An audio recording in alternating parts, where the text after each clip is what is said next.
आज़ा की नज़रें मेज़ पर पड़े इस पुराने लॉकेट पर जिमकर रह गई। चांदी का वो लॉकेट, जिस पर कोई अजीब सा खानदानी निशान कंदा था, धुंधली रोशनी में चमक रहा था।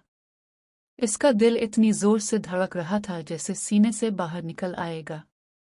12 साल पहले आज़ा की आवाज़ बमुश्किल इसके हल्क से निकली।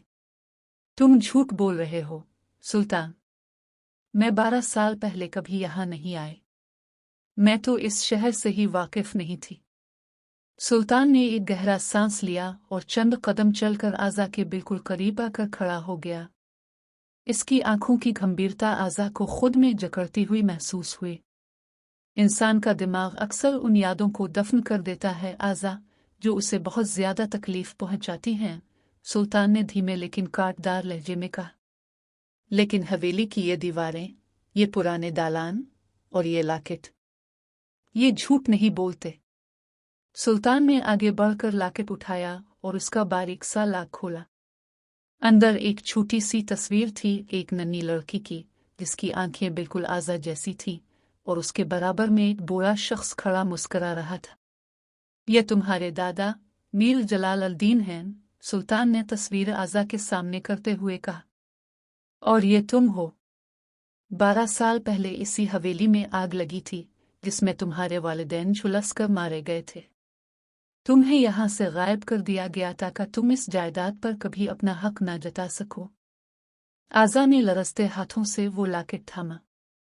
जैसे ही इसकी उंगलियों ने इस पुराने मटियाले कागज को छुआ, इसके दिमाग के बंद गोशों में धमाके से एक मंजर कौंध गया। आग की शूलें, किसी के चीखने की आवाजें और एक भारी मजबूत हाथ जिसने इसे गोद में उठाकर इस अंधेरी रात में हवेली के पिछले दरवाजे से बाहर निकाला था। वो हाथ किसका था? आज़ा ने बदहवास होकर पूछा। उसकी आंखों से आंसू बहने लगे। दोस्ता दुश्मन? सुल्तान के चेहरे पर एक तल्ख मुस्कुराहट उभरी। वो हाथ मेरे वालिद का था आज़ा। उन्होंने तुम्हें बचाया और इस शहर से दूर एक ऐसे खानदान के हवाले कर दिया जो कभी तुम्हारी असल हकीकत न जान सके।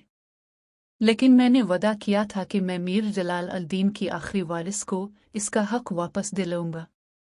आज़ा का सर चकरा रहा था। अगर सुल्तान इसका खैर खा था, तो उसने अब तक से एक कैदी की तरह क्यों रखा?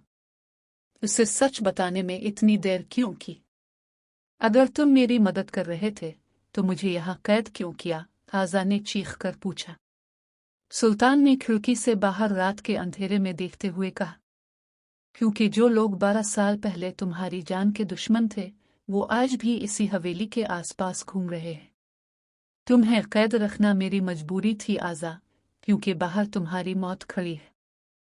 हवेली के बड़े घड़ियाल ने रात के 12 बजने का ऐलान किया और इसी लम्हे हवेली के मरकजी दरवाजे पर एक जोरदार दस्तक हुई। एक ऐसी दस्तक जिसने सुल्तान के चेहरे के तासुरात को यकसां बदल कर रख दिया। बढ़िए